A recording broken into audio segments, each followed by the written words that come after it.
नमस्कार, जय राम सलाम। यीशु मसीह, गुरु नानक साई, सबको मेरा प्रणाम, सबको मेरा प्रणाम। साथ हमारे बने रहिए, झूठिस्तान के चैनल से लगे रहिए, नए नए समाचारों का खजाना लिए रहिए। और आज झील में फिल्म हुड़दंग की शूटिंग हो रही थी।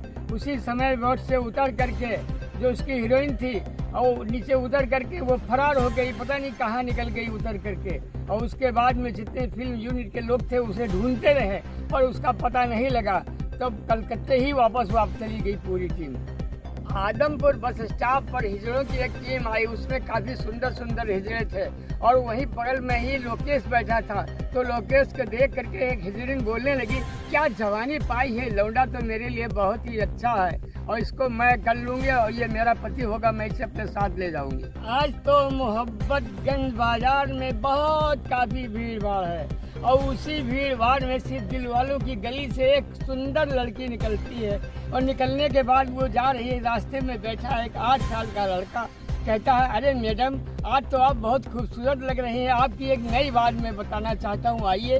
तो मैडम उसके पीछे पीछे गई, कहने कि मैडम आप बैठ जाइए, हम आपको बड़ी अच्छी बात बताएंगे। तो मैडम जब बैठ गई तो उस 8 वर्ष की छोकरे ने दोनों गालों का चुब्बा ले लिया मैडम का और मैडम ने दोनों गाल में उसके थप्पड़ मार दिए। मुझे एक नया समाचार मिला है। छोटे भाई ने कहा, अरे बड़े भाई तुम रंडियों के कोठों पर जा करके मुजरा सुनते हो, सुनाते हो, घर की दौलत लुटाते हो। तुमने घर को तबाही के उसमें खड़ा कर दिया है, तबाही के मंदिर में ला दिया है। बैंक बैलेंस था, जितना बैलेंस था सब रंडी मुंडी पर लुटाते रहे, लेकिन तुम अपनी पत्नी के लिए एक साड़ी नहीं ला पाते हो। क्यों भैया, ऐसे ही रहेगा? तुम्हें तो हम तो यही कहेंगे कि जाकर के घाघरा नदी के पुल से कूद करके आत्महत्या कर लो।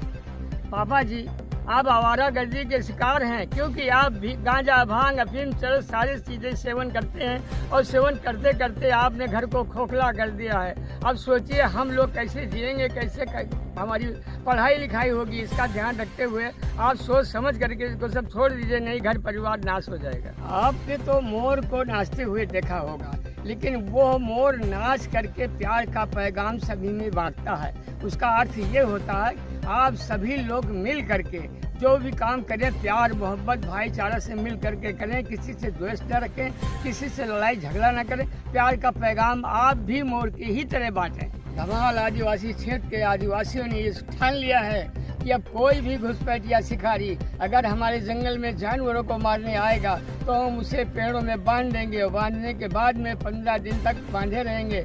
उसके बाद में उसको खोल करके माँ धंडेश्वरी देवी के चरणों में डाल देंगे और उसके बाद में उसकी सजा माँ खुद ही देंगे उसको। मुझे ये विशेष खबर मिली है कि एक बारात जा रही थी और उस बारात के अंदर एक हथनी चल रही थी।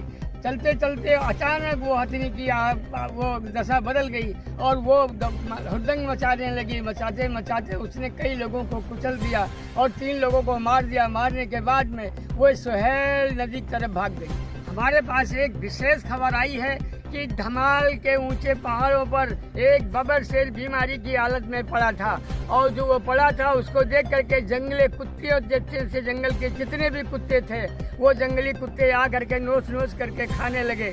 नोच नोच कर जब खाने लगे तो उधर से तमाम लोगों को ये खबर मिली, दौड़ करके आए, तब तक कुत्ते भाग गए।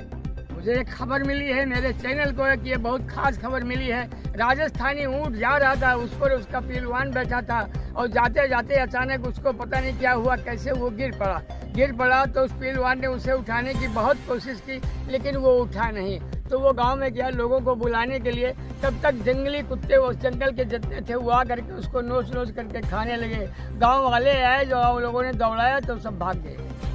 गुमशुदा सरकार का ये वादा है कि वो एक नई रेलगाड़ी चलाने जा रहे हैं। मोहम्मदगंज से चलते हुए वो दौलतगंज होते हुए दिलदारगंज होते हुए जा करके वो चमरूपुर में रुकेगी, जहाँ बहुत बड़ी आबादी है और ट्रेन को वहाँ से बड़ा फायदा है, इसलिए ट्रेन वहीं हाल्ट हो जाएगी।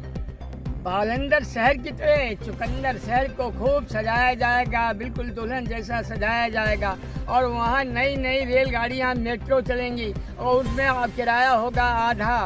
सरकार की नीयत यही है, केंद्रीय मंत्री ने यह घोषणा की है कि कम से कम किराए पे वहाँ यात्रियों को ढोया जाएगा।